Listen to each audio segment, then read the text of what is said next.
número 65, Defesa, baseada numa passagem do Evangelho de Marcos, capítulo 13, versículo 11, onde Jesus diz: Quando, pois, vos conduzirem para vos entregarem, não estejais solícitos de antemão pelo que haveis de dizer, mas o que vos for confiado naquela hora, isso falai, porque não sois vós os que falais, e sim o Espírito Santo. E Emmanuel comenta: se tens a consciência tranquila no cumprimento do dever, guardas em ti mesmo cidadela e refúgio. Não te percas em conflitos inúteis, nem te emaranhes nas explicações infindáveis. Acusado de mistificador, responde com devotamento à verdade. Acusado de malfeitor, responde fazendo bem. Por todas as culpas imaginárias em que te cataloguem o nome, oferece por resposta a prestação de serviço. O fruto revela a árvore, a obra fala do homem. Quem te provoca através do escárnio mostra-se mal informado ou doente, e quem te fere através do insulto traz consigo pensamentos de ódio e destruição.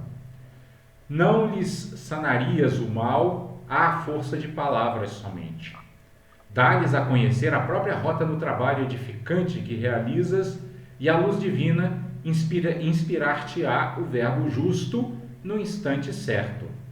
Meditando sobre a atitude do Cristo ao deixar justiçar-se nos tribunais terrenos ante a sanha dos cruéis detratores que o içaram à cruz, somos induzidos a pensar que o Mestre, centralizando-se nas construções da vontade do Pai, teria agido assim por ter mais o que fazer que gastar tempo em defesas desnecessárias.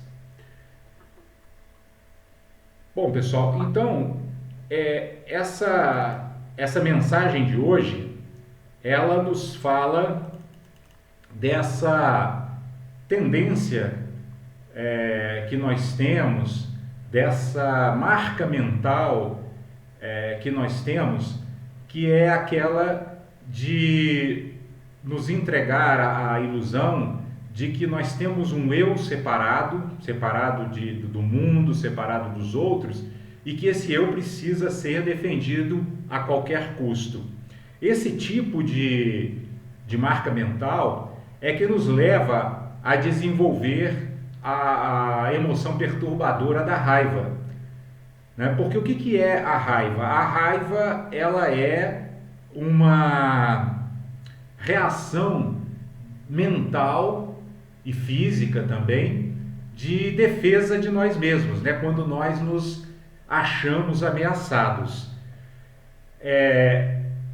Quando Jesus aqui diz aos apóstolos, né, que quando vos conduzirem para vos entregarem, não estejais solícitos de antemão pelo que haveis de dizer, mas o que vos for confiado naquela hora, isso falai, nós podemos interpretar essa fala de Jesus de uma maneira bastante ampla, né? No sentido de que Jesus estava exortando os seus discípulos a que simplesmente treinassem a habilidade de estar presentes no aqui e no agora, né? Porque quando ele diz não estejais solícitos, né, de antemão, ora, vejam que a palavra de antemão, ela já nos remete ao significado de que nós estamos tentando antever aquilo que supomos que vai acontecer, né? Basta nós nos observarmos nas nossas ações do dia a dia para percebermos que nós estamos o tempo todo assim, né? O tempo todo criando expectativas, né? Fazendo previsões, olha como diz o nome, né? Previsões, né? Ou seja, tentando ver antecipadamente aquilo que nós supomos que acontecerá dali a algum tempo. Esse tempo pode ser daqui a 1 minuto, a 1 hora, a 2 anos, a daqui a 10 anos. Mas o fato é que nós estamos sempre muito ausentes do aqui e agora, que é onde de fato as energias da vida se desdobram. Então nós ficamos gerando esse tipo de expectativas, né? de prevenções, de previsões, e isso gera muita ansiedade e muita preocupação. E o mais interessante é que à medida que as coisas vão se desdobrando, a gente percebe que em 99% das vezes nossas preocupações não se confirmam e nossas expectativas muitas vezes não se realizam. E aí o que acontece? Nós somos vítimas da frustração. Então, essa nossa permanente tentativa de nos mantermos no estado de defesa, que é o tema da nossa mensagem de hoje, ela só nos leva a ficarmos aflitos e, consequentemente, a gerarmos sofrimentos internos absolutamente desnecessários. Por isso é que Emmanuel, quando ele inicia seu comentário, ele começa falando sobre a consciência tranquila no cumprimento do próprio dever. Ora, vejam que nós podemos traduzir essa expressão cumprimento do próprio dever como a habilidade de fluirmos de acordo com os acontecimentos. Porque o que é o dever, né? A própria palavra dever, ela remete a uma ideia de que nós temos a lucidez, a clareza para ver o que está acontecendo e saber exatamente o que precisamos fazer, porque estamos vendo o que está acontecendo, né? Isso lembra muito aquela passagem do Evangelho onde Jesus diz que precisamos ter olhos para ver e ouvidos para ouvir.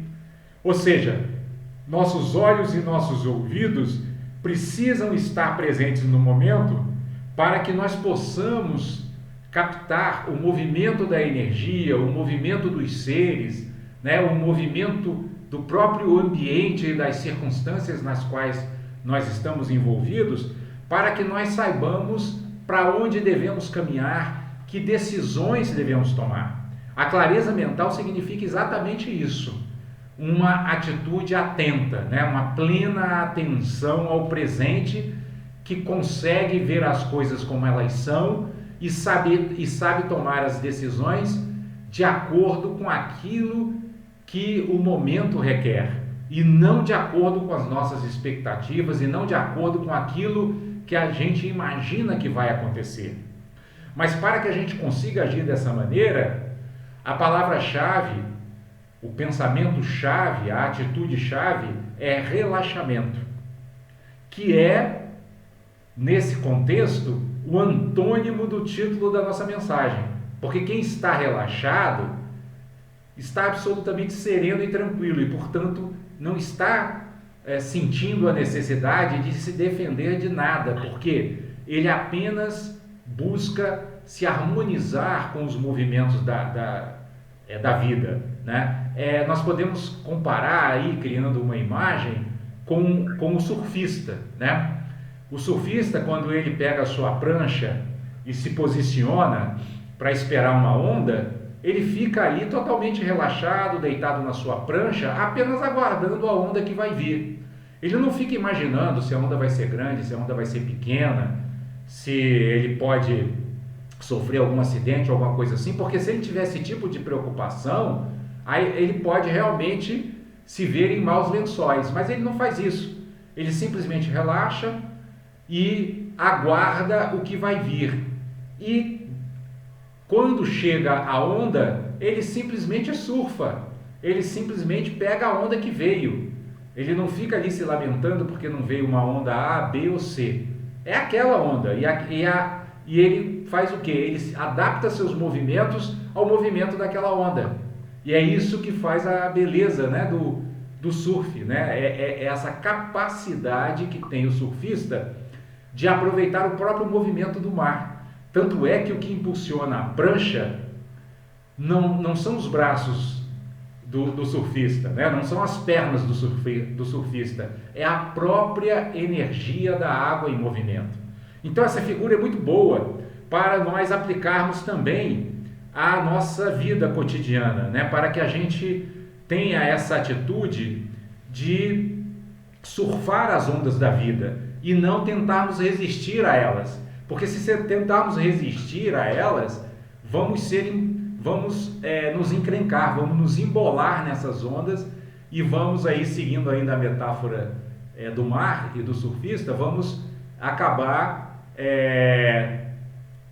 como diz a expressão, né, embolando ali, engolindo água e enfim, vamos nos complicar diante da situação. Por quê? Porque não soubemos nos adaptar às circunstâncias.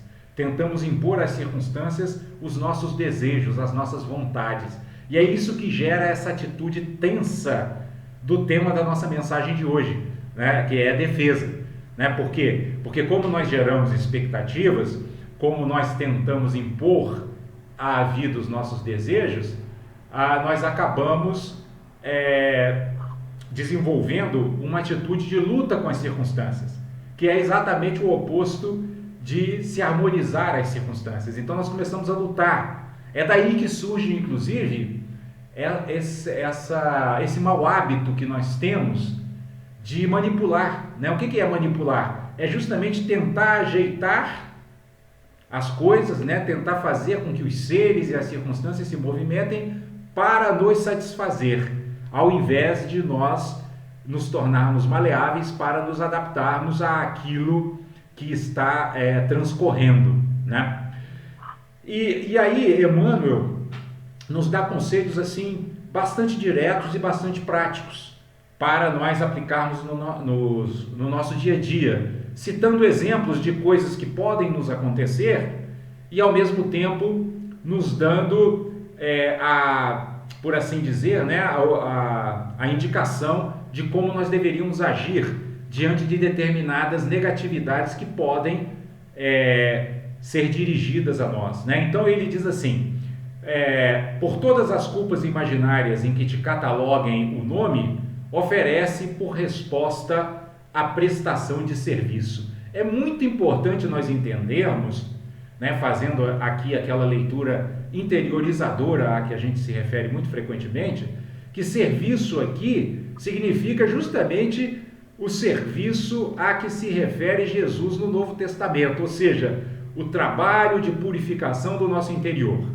Então, se as pessoas começarem a nos imputar culpas imaginárias, culpas das quais nós nos sabemos inocentes, a nossa resposta deve ser olharmos para o nosso interior e aproveitar aquela circunstância onde as pessoas estão nos atacando muitas vezes até injustamente, e aproveitar essas circunstâncias para verificarmos se esse tipo de ataque não aciona em nós o botão da raiva, né? Ou seja, aquela coisa de dizer, poxa, como que essa pessoa fala uma coisa dessa? Eu não fiz nada disso. Muitas vezes a gente realmente não fez, mas mesmo não tendo feito, a gente se abala porque se sente ofendido, e isso agride uma das preocupações mundanas do nosso ego, que é se esforçar para ser elogiado e não gostar de ser criticado,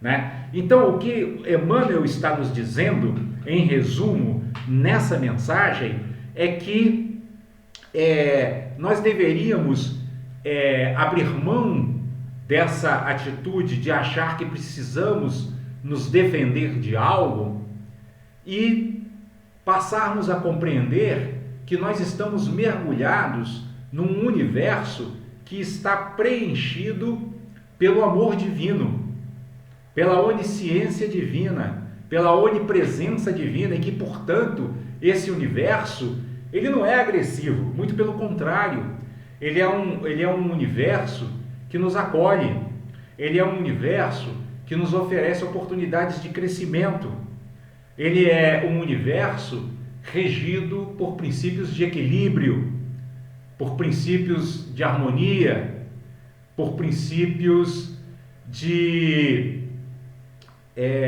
conexão entre as coisas, os seres, os planetas, enfim, por uma unidade que nos torna a todos irmãos, que nos torna a todos seres em essência iguais, ainda que em aparência apresentemos várias diversidades, mas na essência somos todos, como diz Jesus, filhos do mesmo Pai e herdeiros da mesma luz divina. Então, não temos do que nos defender. Por quê? Porque já estamos protegidos por essa onipresença divina. Basta que nós nos conectemos com ela. Basta que nós abramos nosso coração para que essa luz penetre em nosso interior e dissipe todo e qualquer medo que possamos estar alimentando em nossos corações, né? Se fizermos isso, nós vamos conseguir seguir a sugestão de Emmanuel quando ele nos aconselha a meditar sobre a atitude de Jesus quando foi crucificado.